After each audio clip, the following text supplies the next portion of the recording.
The encrypted message arrived at 11:47 p.m. 3 words that would change everything. They found coordinates. Deep inside a fortified command center in Bogota, Colombia, a room full of FBI agents and U.S. naval intelligence officers stared at a digital map bleeding with red markers. Each dot represented a node in what they'd believed was a sophisticated drug operation. They were wrong. What they'd actually been tracking for 3 months was something far more terrifying. A transnational criminal corporation operating with the precision of a Fortune 500 company and the lethality of a military arsenal. The numbers were staggering. Over $12 billion in annual narcotics production. Industrial-scale methamphetamine laboratories disguised as automotive repair shops. A fleet of vessels moving poison across international waters like legitimate cargo. And somewhere in that web of corruption, encrypted files that would expose the largest drug syndicate in Western Hemisphere history. But first, they had to survive the night. The factory that shouldn't exist. October 8, 2025, Envigado, Colombia. The rusted garage sat forgotten at the edge of an abandoned industrial complex, exactly where things go to disappear. Locals had learned not to ask questions about the building. The ones who did had a way of vanishing into the Colombian night, never to return. Inside those corrugated walls, something monstrous hummed in the darkness. 5 stainless steel reactors, each standing taller than a grown man, operated around the clock in perfect synchronization. These weren't makeshift contraptions cobbled together in some jungle hideout. These were precision-engineered chemical manufacturing systems producing methamphetamine at 99.3% purity, a pharmaceutical-grade product that could devastate entire cities for months. The scale was industrial. Each reactor produced approximately 2,000 pounds of crystal meth every single week. That's over 100,000 pounds annually from this single location alone. At street value, this one facility generated roughly $1.6 billion per year in pure product, more revenue than many legitimate multinational corporations. U.S. naval intelligence had been tracking electronic signatures, encrypted communications bouncing between Colombian servers and Venezuelan coastal stations, ghost trucks appearing on satellite imagery only to vanish into the jungle, shell companies registered in Panama that existed solely on paper. Every digital breadcrumb, every intercepted call, every financial anomaly pointed to this one location. The facility belonged to Clan del Golfo, Colombia's most ruthless criminal organization. Their territory stretched from Medellin to the Venezuelan coast, a corridor of corruption and violence that had claimed thousands of lives. But this wasn't about territory anymore. This was about a business model that treated addiction as renewable revenue. The engineering was remarkable and horrifying. Ventilation pipes had been disguised as automotive exhaust systems. Barrels of methylamine, the essential precursor chemical for meth production, were hidden beneath false flooring constructed to fool structural inspections. Power meters had been hacked to mask the enormous energy consumption required to run industrial-grade reactors 24/7. Even the airflow was precisely calibrated to prevent detection by thermal imaging. This wasn't a criminal operation. This was chemical warfare, and every ounce of product was bound for American streets. From orbit, U.S. satellites detected anomalous heat signatures inconsistent with the building's registered purpose. A workshop shouldn't generate that much thermal output. The physics didn't match. That's when the mission parameters changed. Observation wasn't enough anymore. This required elimination. The operation received its code name through secure channels, Operation Silent Harbor. The web reveals itself. Inside the FBI's fusion cell in Bogota, digital forensic specialists worked alongside naval analysts in 20-hour shifts. What emerged from their screens wasn't just a drug lab, it was a logistics infrastructure, a meticulously designed logistics network that moved product from Colombian jungles across the Caribbean and into American ports with the efficiency of Amazon Prime. 3 months of surveillance had mapped the entire system. Financial transaction logs revealed flight patterns. Encrypted chat metadata exposed operational schedules. Cell tower triangulation pinpointed convoy routes. The picture was clear. This wasn't crime. This was logistics warfare. Intelligence identified a critical shipment scheduled for October 8th. 3 trucks would depart Envigado at 3:30 a.m., moving east toward the Venezuelan coast. Their cargo? 4,000 pounds of pure methamphetamine with a street value approaching $200 million. If those trucks reached the coastal staging area, the product would be transferred to small freighters waiting offshore. Once at sea, the evidence would dissolve into international waters, functionally untouchable. Every minute mattered. FBI field teams coordinated with Colombia's elite Special Operations Command. In Washington, Naval Intelligence authorized aerial surveillance using a P-8A Poseidon, the same aircraft designed to hunt submarines from 35,000 feet. Its advanced radar systems mapped the jungle roads below, tracking 3 heat signatures moving in precise convoy formation. Pattern analysis confirmed the operational rhythm. 1 major shipment every 3 weeks, each worth enough to flood an American city with addiction. The pressure inside the command center became unbearable. Resources had been mobilized, assets were in position, careers hung in the balance. Then the FBI lead agent said something that reframed everything. "Gentlemen, this isn't narcotics trafficking. This is logistics warfare." Authorization came through encrypted channel Bravo 7. Strike teams received green light status. Naval observers positioned offshore. The mission would be a coordinated U.S.-Colombian response designed to strike with overwhelming force and expose the full architecture of the cartel network. By nightfall, every element was ready. Weapons checked, drones airborne, communications dark. The target was a single building that held the key to a multi-billion-dollar empire. The countdown began, and this time America wasn't just watching. 7 minutes of hell. 1:30 a.m. Envigado slept, but 30 miles south of Medellin in a shallow valley surrounded by derelict warehouses, the air itself felt wrong, too still, too quiet, like the atmosphere before a hurricane. Inside the garage, the reactors hummed their mechanical symphony. Pipes rattled, steam hissed through pressure valves. The factory was alive, breathing poison. From the ridge above, 52 armed operators moved through the darkness like shadows. FBI hostage rescue team members, Colombian Special Operations soldiers, and Navy SEAL observers. 3 months of planning compressed into the single moment. No one spoke, no one even breathed loudly. Then the word came, go, go, go. At 1:31 a.m., the world detonated. A precisely shaped explosive charge vaporized the reinforced steel door. Flashbang grenades filled the interior with blinding white light and concussive thunder that shattered eardrums.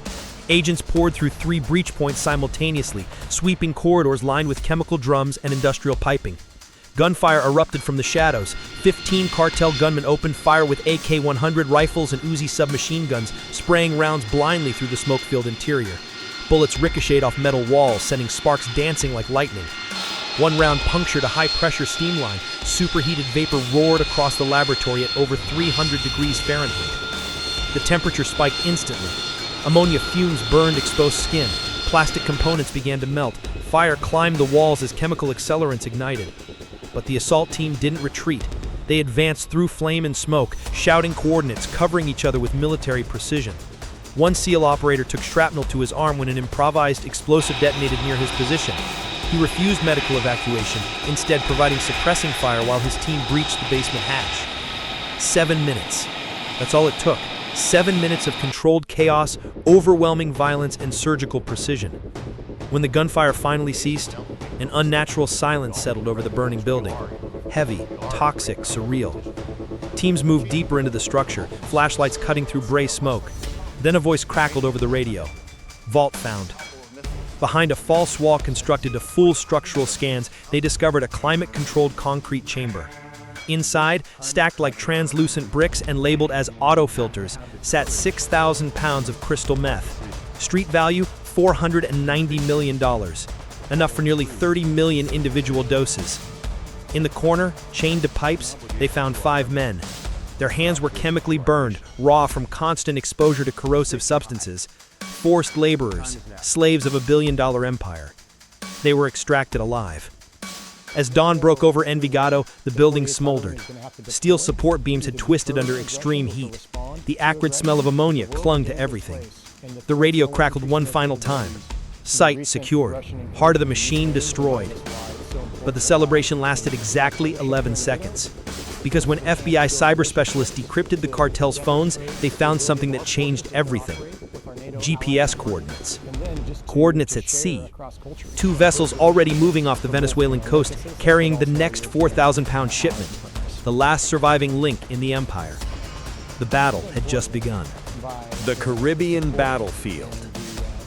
3 a.m. The Caribbean Sea stretched dark and endless beneath a moonless sky. But these waters weren't empty. Two vessels drifted 35 nautical miles off Venezuela's coast. The first, a rust-streaked freighter named San Miguel. The second, a pair of high-speed cigarette boats loaded with Tren de Aragua gang members, heavily armed cartel enforcers known for their brutality. Their combined cargo, over 4,000 pounds of pure methamphetamine, street value exceeding $800 million. Above them, invisible in the darkness, a U.S. Navy P-8A Poseidon surveillance aircraft tracked every movement with sensors glowing red in the cockpit. Far below, the USS Wichita, a Freedom-class littoral combat ship, glided through the swells in near silence, engines throttled low, weapon systems hot. American sailors watched radar screens bloom with contacts. The order from command was clear: intercept at dawn. But dawn came early. At 3:19 a.m., the cartel made the first move. Tracer rounds streaked across the water like angry fireflies, red fire whipping through the darkness. The sound of heavy machine gun fire echoed across the waves.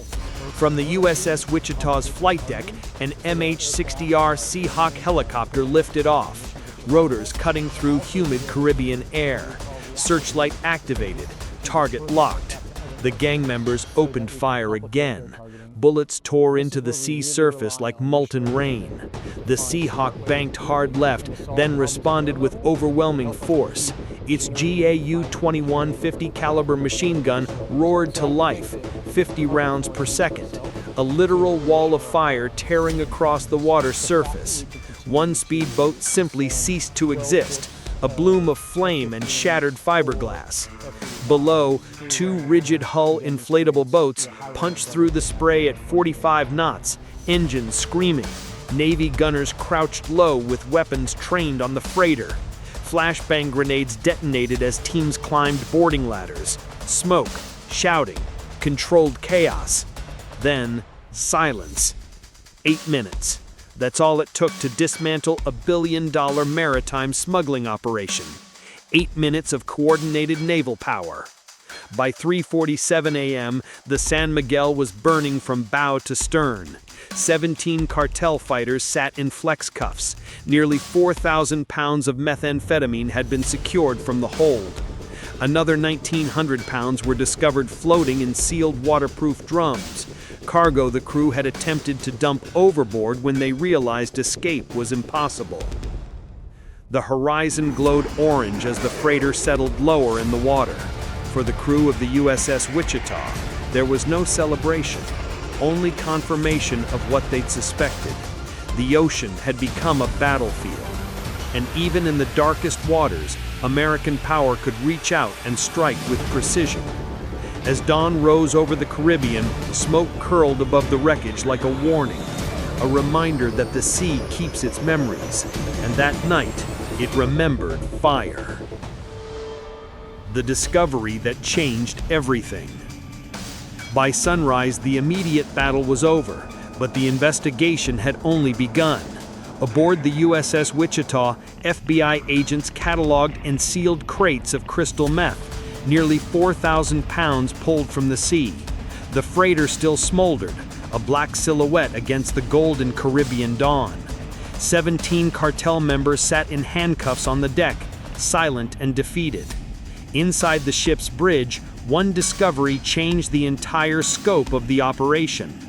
A waterproof drive, encrypted, heavily protected with military-grade security protocols. When FBI cyber specialists at the field office in Miami finally cracked its encryption, the truth unfolded line by devastating line.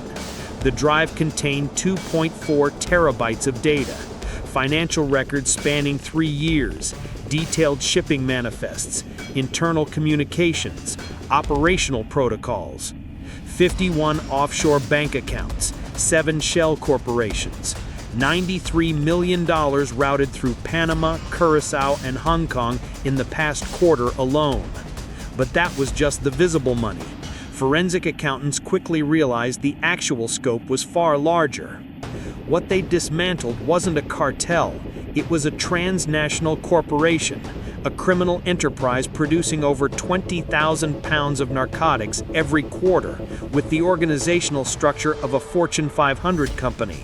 Supply chains, logistics departments, finance divisions, security forces, human resources, each department designed with one purpose: flood American streets with industrial-scale addiction.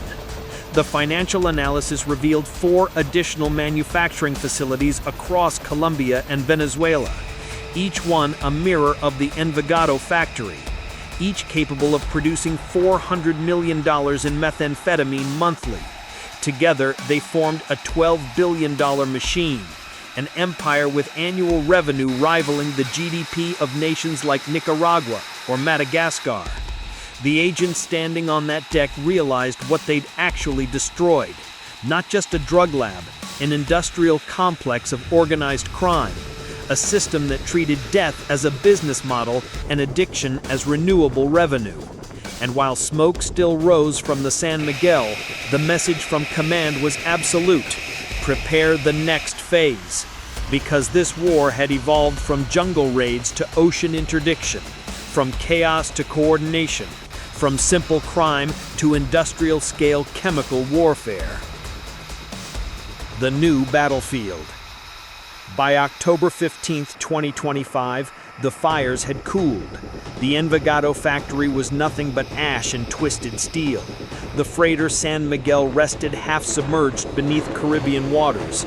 Aboard the USS Wichita, exhausted agents stood in silence, watching smoke drift over calm seas.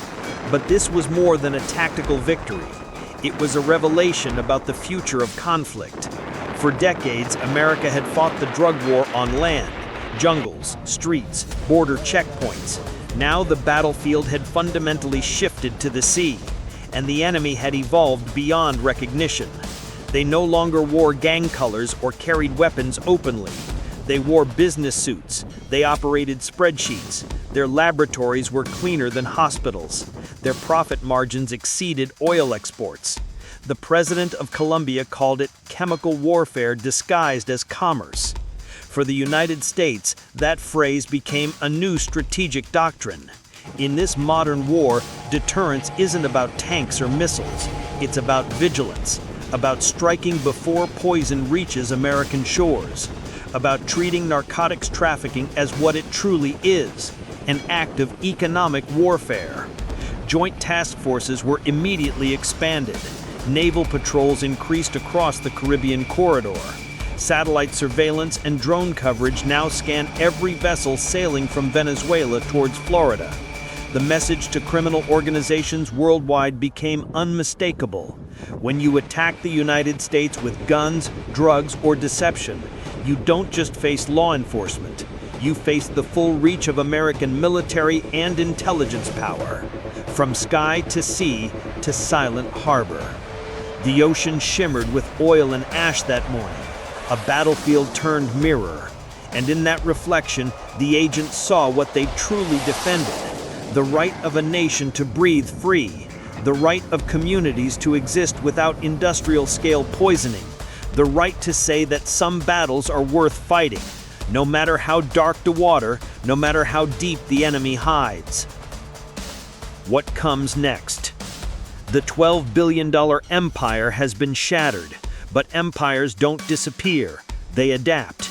New organizations will rise, new smuggling routes will be discovered, new technologies will be weaponized, which is why vigilance cannot end, why the sensors must keep scanning, why the ships must keep patrolling, why intelligence analysts will continue working 20-hour shifts, tracking digital shadows across encrypted networks. Because silence is not peace, and in the war against industrial-scale narcotics trafficking, the price of freedom is eternal watchfulness. The ocean remembers who it swallows and who it spares.